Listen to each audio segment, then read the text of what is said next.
Hello, and thank you for tuning in to Gems for Gems Hope in Hell. My name is Laura Lee Harrison, and I am a Gems ambassador. We have come a long way from the days before #MeToo, when Gems would be contacted regularly saying that most women who say they are abused are just saying that to get back at their ex. We have gained much acceptance of the reality that people are being abused across the street, in our neighbors' houses, and even often within our own families. Yet, we as a community still struggle to understand the varying forms of domestic abuse, their lasting effects on brain chemistry, self-esteem, and the future impact on all victims, including the children. Yes, even if they just witnessed it. Hope in Hell has been designed to show the different forms of abuse, but also to show that no matter how bad things get, there is always a hope in hell. These stories are real-life accounts of abuse from male and female survivors who got through, clung to hope, and have now built a sustainable life. Some accounts will be read instead of an interview, as many survivors continue to live in fear of their abuser, because although they left, the abuser often doesn't stop doing everything in their power to hurt their victims. For many, it simply never ends. Today, I am reading our fourth anonymous author's story. My abuse started when I was 12. I was sexually abused by my mother's boyfriend. He groomed and manipulated me in such a way that when the sexual abuse started, I couldn't see it as wrong. I felt as though I was 100% responsible for all that was happening to me, as if I was in a secret relationship with my mother's lover. I would watch commercials on TV advertising. If something doesn't feel right and you don't consent to it, you should tell someone you trust. I thought to myself, well, I guess I'm weird because I never actually said no to him. There must be something wrong with me. And so, when my dad asked me if anything inappropriate was happening at my mom's house, I quickly said no. The shame I felt was so deep.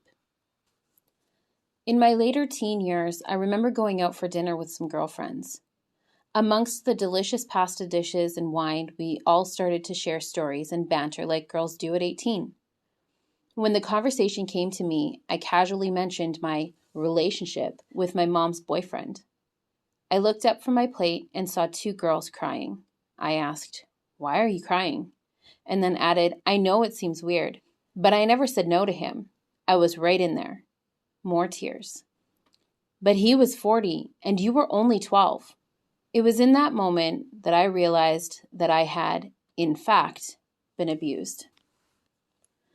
The good ones are masters at this. They use your own vulnerabilities against you, make you feel as though you are part of the entire process, and then they make you question your own reality. They are master manipulators, which is why emotional abuse is so hard to see. After this, I then went into one unhealthy relationship after another. Unbeknownst to me, my abuse had set a standard, by which I then chose men according to it.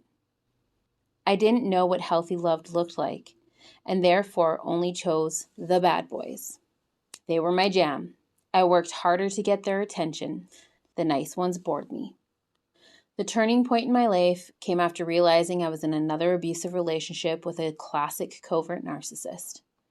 In fact, I had married him, stayed married for 15 years, and had 3 children with him. Gaslighting, silent treatments, big mood swings, lavish gifts and attention given only when I did things his way, shitty boundaries, and desperately wanting him to love me all became my norm. After 10 years of marriage, I started having physical symptoms. Anxiety, irritability, headaches, insomnia, and panic attacks plagued me. Again, I thought there was something wrong with me. So I went to the doctor and she prescribed antidepressants and an anti-anxiety med. She said I was clinically depressed.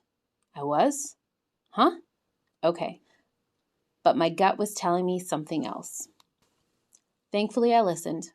I looked for a counselor, I knew enough to know that my childhood sexual abuse had been playing some sort of role in my present life. I remember calling the Center for Sexual Abuse triage line thinking there was no way I would qualify for their 10 free sessions. When the counselor on the line said, "Oh yeah, you absolutely qualify. In fact, you are the most common call we get. Women in their 30s, living high-functioning lives, thinking everything is okay, but knowing on some level that it's not. We would be happy to have you see us." I was shocked. And so began my journey out. A journey of counseling twice a month for 5 years and uncovering all the layers of not only my abuse, but me and who I really was. I learned how to feel my own feelings. That was the first step. It may seem arbitrary, but because of my childhood abuse, I had learned to cope in that environment by not feeling my feelings. It was a survival mechanism that I had no idea I had developed and consequently mastered throughout the course of my life.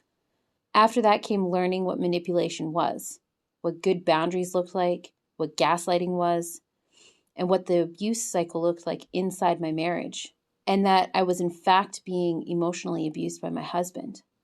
At first, I couldn't believe it. It was so hard to see because of its insidious nature. Plus, I completely adored him and was desperate for things to work out. But like I said, the good ones are masters at manipulating you. I noticed that the more I spoke up, expressed my feelings, and tried to set boundaries or say no, the angrier and meaner he got. I read books to gather as much information as I could on emotional abuse and all the sneaky ways it can show its face. I asked more questions, and I surrounded myself with people that made me feel good and that I knew I could trust. I started to really pay attention. By doing so, I slowly built back up my self-esteem.